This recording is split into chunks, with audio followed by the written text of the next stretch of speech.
Hello everyone, this is Jason from Primetime Aquatics, and in today's video I'm happy to bring you a fish room tour of the fish barn. This is a really cool fish room tour. Mike has done a great job of collecting fish. Some of them are very rare, some of them are endangered, and a lot of them are very cool. He's got a wide range of interests when it comes to fish keeping.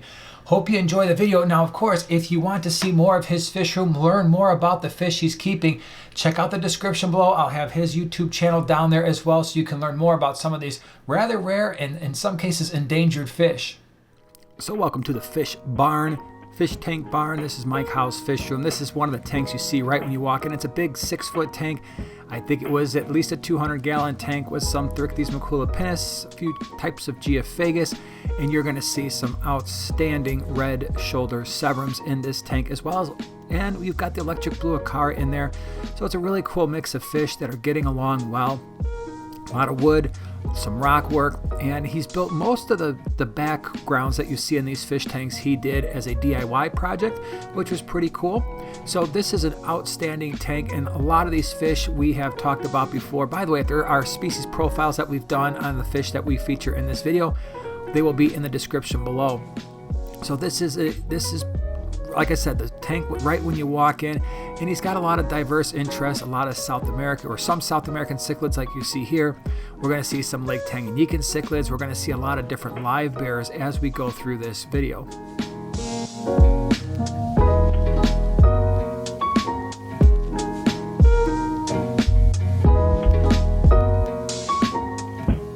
It was pretty cool. He was mentioning that the Cyprichromis leptosoma that he had in his fish room actually came from our group. He had bought some a long time ago, and we've got some Simulus shell dwellers in here as well. And then of course he's got a lot of different goodeids. Now the thing about the goodeids, or goodeids, depending on how you want to pronounce it, is a lot of these are endangered, and they are definitely, their environments are stressed. A lot of them found in, or almost all of them I think, are found in Central America. Like I said, if you want to learn more about them, check out his channel. But there is a fair amount of variety and really cool fish. They offer a lot of activity and in some cases a little bit of cool color as well.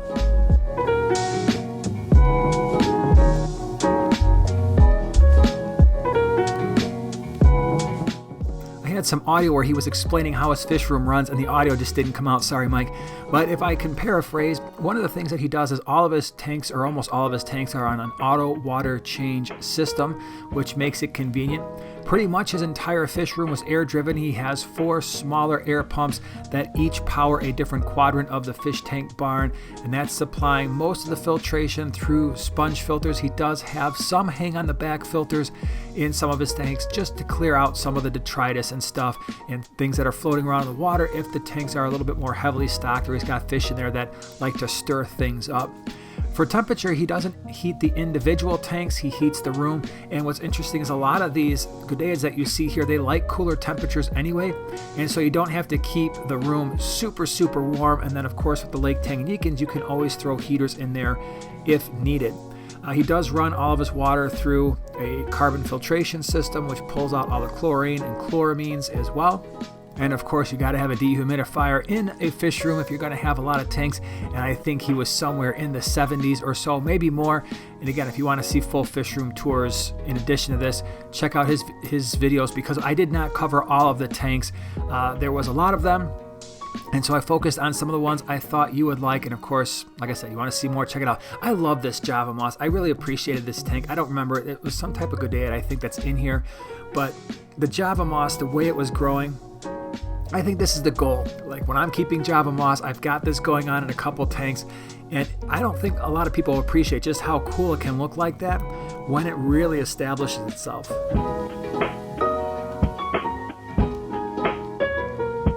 Now you'll notice as we go through the fish room that some of the tanks are not pristine, and that's actually by design.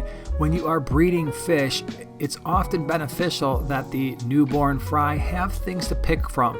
And so maybe that's a little bit of algae, maybe that is a little bit of growth on some of the rocks or the wood or the sides in the back of the glass. And so that can actually be really beneficial, and something to keep in mind if you're really focused on breeding fish, especially some of the fish that might be a little bit more challenging to breed, or where the fry are a little bit more difficult to keep alive. The more microfauna you can keep in the tank and the more algae you can keep in the tank, the higher the likelihood that the smaller fry are going to have something to feed upon.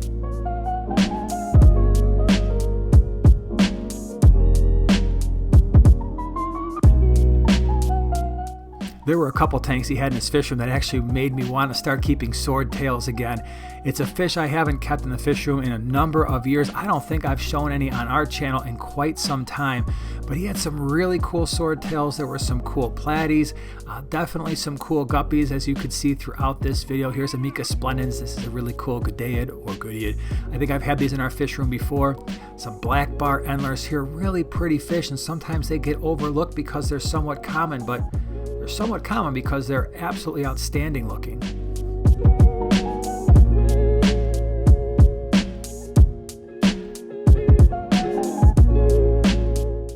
So I wanted to give you just a snapshot of what's going on in the fish tank barn, see some of the cool fish, some of the cool breeding projects. This Xenotoka is a really cool fish, one of my favorites of the goodeids. They're just really interesting. Love the colors that the males show off. With a lot of the goodeids, the males can actually get some pretty decent color, which can be kind of exciting to see in your aquarium. They're always full of action, as you can see throughout this video, and they're quite confident fish. Now again, if you want to see more, I will have more information down in the description below. And if you want to learn more about the goodeids, I've got another fish room video in the upper right hand corner. Andrew Pierkowski has a whole bunch of them too, different varieties. Check that out as well. Really appreciate you being here. Hope you enjoyed the video, and we will see you in the next one.